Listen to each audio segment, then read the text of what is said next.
A presença hoje é de um ícone do empreendedorismo brasileiro.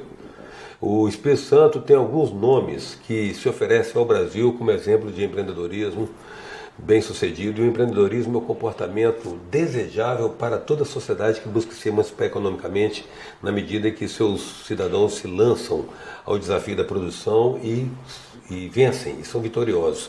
Esta é a presença de hoje do empresário Salvador Auriema Turco, com quem nós vamos conversar. É apenas um reconhecimento, viu, Salvador? Porque a gente sabe que você, mas ao lado de alguns outros poucos nomes aqui do Espírito Santo, são referências nacionais nessa área do cara que, digamos assim, se ergueu se puxando pelo cabelo. Porque ó, você é um case de sucesso porque a partir de uma origem humilde, modesta, não tinha o alavancamento de um título universitário, né? E a partir daí você escreveu essa história de sucesso que até recentemente se traduzia na Metalúrgica União, depois em União Engenharia. Mas nos últimos anos você reorientou seus negócios. E aí, vamos começar por aí. O que aconteceu com você? Que houve uma reorientação dos seus negócios, que inclusive mudou a sua base territorial, daqui para a Sooretama. Bem, primeiramente eu quero agradecer a Deus por essa oportunidade, pela nossa amizade, eu estou aqui há mais de 20 anos.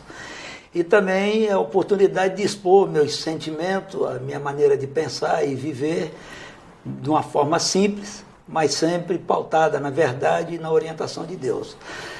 Tomei esse rumo ou estratégia de planejamento, né, através da movimentação do mercado, tanto internacional como local e como nacional. Então, a gente é um observador e, como você mesmo, no início da sua composição da entrevista, eu venho de uma origem simples, humilde. Então, o meu aprendizado, primeiro, é a orientação de Deus, a segunda é a observação com os olhos e os ouvidos atentos. Então, essas estruturas que é dada a todos os seres humanos, você utilizando ela de forma prudente, né, você consegue utilizá-las no seu viver e nos seus negócios. Então foi isso que fez eu tomar uma decisão de fazer um planejamento de longo prazo, e não de imediatismo e nem de curto e médio prazo. Mas o traquejo te ensinou que o vento ia mudar. Sim, primeiro a sensibilidade, né, que todo empreendedor e todo homem de negócio, assim como uma gestante, ela é diferenciada de outra mulher. Ela é sexo feminino, mas ela estando grávida, ela tem outros sentimentos aflorados que a outra mulher que não está, não tem. A mesma coisa são os homens. Os homens de negócio têm um sentimento que às vezes os outros homens que não são de negócios têm outros sentimentos que não são compatíveis com o empreendedorismo, mas têm os seus valores. Bem, olha bem, você empreendeu um trabalho admirável mesmo, exemplar mesmo. Eu acho que essa transição da União Engenharia dos últimos 3, 4 anos deveria ser um case dos livros de administração, porque você desmobilizou o que seria uma base de milhares de funcionários, 4.000 funcionários, assegurou-se que eles seriam recolocados numa situação em que hoje, por exemplo, seria difícil, né? E eu não sei como é que ficou com a comunidade da Barra, que deve ter se sentido um pouco órfão, não, Salvador? Sem a união ali? Na Barra do Jucu... Você tinha uma ação social forte ali dentro. Nós temos a ação social, que é a maior, que é a geração de emprego e trabalho. Sim. E renda. Essa é a primeira, né? É a primeira. É a primeira. Porque o trabalho, ele traz honra, edifica a pessoa pode investir tanto na parte material, intelectual, e o espírito, ele passa, com certeza, também ser alimentado pelas próprios sonhos que motivam a fé. E além desse trabalho, através do emprego e renda, nós temos o trabalho da Cole, que tem 23 anos, e se Deus quiser, agora em abril de 2017, fará 24 anos, que é a Associação Corina Leite Ribeiro. Isso continua na Barra do Jucu. Então, nós não tínhamos locado os 4.000 empregos na Barra. Era aproximadamente 700 empregos na Barra. Os outros eram distribuídos, uma parte em Soretama e outra parte nas obras em vários estados do Brasil. Então, quando nós fizemos esse remanejamento com planejamento, era que nós estávamos encontrando dificuldade socioeconômica e política, porque a economia, ela depende da área política. É como o capital e trabalho. Capital e trabalho é uma via de mão dupla, mas no Brasil, infelizmente, o capital e trabalho, um é jogado contra o outro, seja através de filosofia, sindicais, ou através de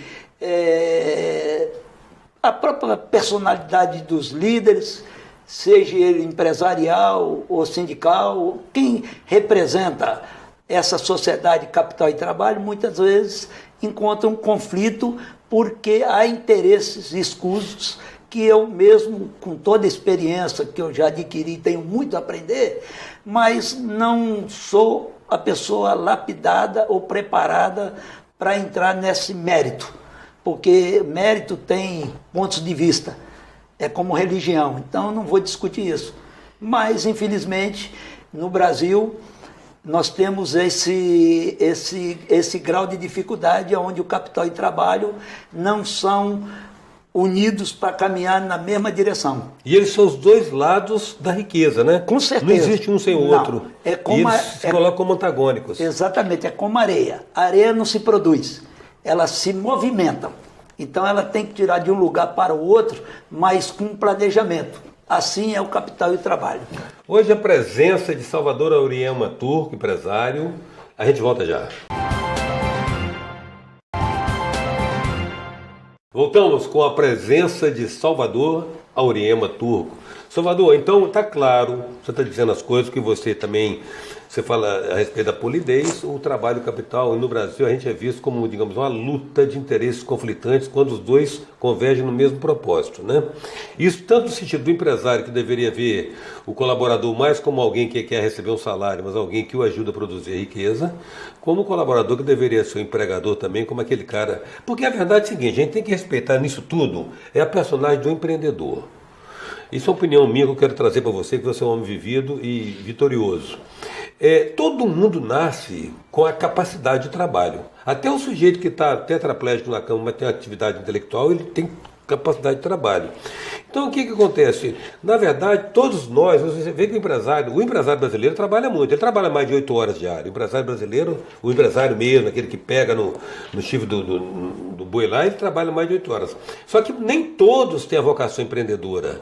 Nem todas as pessoas que têm uma capacidade de trabalho têm aquele talento, aquela vocação para encarar, para botar e contratar salário, contratar empréstimo bancário, contratar capital de giro, vai para o mercado tentar vender. Então, olha bem, o Brasil não trata bem os empreendedores. Isso é um sentimento meu. E tem um sócio perverso, né? Chamado governo. Porque no lucro ele entra, mas no prejuízo ele não divide. Eu não sei se você concorda, mas você é mega, eu sou micro empresário. Rapaz, você me faz lembrar essa comparação pela lógica da dona de casa, que é uma grande empresária, uma grande empreendedora. Gestora. Porque ela não trabalha 8 horas por dia. Se você notar, a mulher sábia edifica a casa. E a mulher virtuosa, lá em Provérbios 31, fala que o seu valor excede o de rubi. E ela negocia, ela cuida das suas fazendas, das suas rendas, dos seus servos e dos seus filhos, do seu amado, e aí tem tempo ainda para administrar. Então, o empreendedor é assim, não trabalha, uma mulher dessa não trabalha 8 horas, ela trabalha 18 horas, e ainda tem que se cuidar. Então, é a mesma coisa o empresário. O industrial é diferente de um empresário como um executivo comerciante, como um CEO. O objetivo, na realidade, é que o industrial ele tem características diferentes, assim como o comerciante e o prestador de serviço. Mas o capital e o trabalho e o governo, que faz parte dessa sociedade, Ele, na realidade, ele é como o pai de família. O pai da nação é o governo. E o pai, por pior que ele seja, ele não vai dar espinha de peixe para o filho quando o filho pede um pedaço de pão. Mas, infelizmente, os nossos governantes têm falhado nesse processo de emutação da espécie, evolução da nação e do cidadão. E isso traz um transtorno, porque é como aquela família desestruturada, onde essa terceira figura, que é o pai, ele tem a função de ser um conciliador, de ser um mediador, e não colocar combustível na fogueira.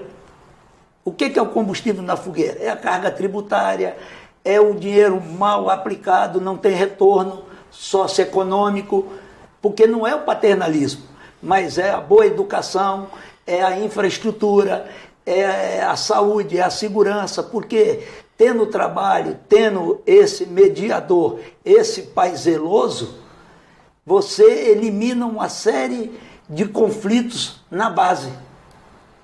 E isso, infelizmente, o Brasil vai precisar de alguns anos, talvez décadas, para poder exercitar essa prática, não de paternalismo e nem do socialismo voltado com tapinha nas costas ou uma troca de favores. Onde se viu construir, fazer uma rua e colocar uma faixa de agradecimento? Isso é infraestrutura, isso é o mínimo. Pelo contrário. Isso é o imposto voltando, né? Então quem deva ser agradecido e homenageado é o cidadão com seu retorno do seu trabalho. Salvador, mas você mudou a linha de atividades da União, porque você tinha uma especialização muito em estruturas pesadas. Você fazia grandes macroestruturas. Você mudou a linha, porque eu vi na placa lá logística. Você passou a adotar serviços como atividade da União? Sim, nós temos um período que nós vivenciamos. O Brasil teve um crescimento em 2006, 2007, em máquinas e equipamentos de movimentação de grandes peso e transporte e terraplanagem. Havia uma demanda e essa demanda não era atendida. Então, nós, quando investimos de Metalúrgica União para União Engenharia, investimos também na parte de máquinas e equipamento. E quando, em 2014, fizemos esse replanejamento de longo prazo, vimos uma oportunidade, já que trabalhávamos para a própria União, fornecer esse trabalho para outras empresas. Hoje nós temos contrato em outros estados de 36 meses, 12 meses, 24 meses, e isso está nos ajudando a sobreviver com dignidade. Fazemos uma estruturação interna, onde a própria empresa hoje, nós éramos 3 sócios e não somos mais essa sociedade de 3, né? Temos somente um patrão, que é Deus, e eu sou o mordomo que zelo por esse empreendedorismo. A presença de Salvador Auriema Turco continua na conversa de amanhã para dar sequência a mais coisas que nós precisamos saber de Salvador. Eu espero você amanhã, então. Até.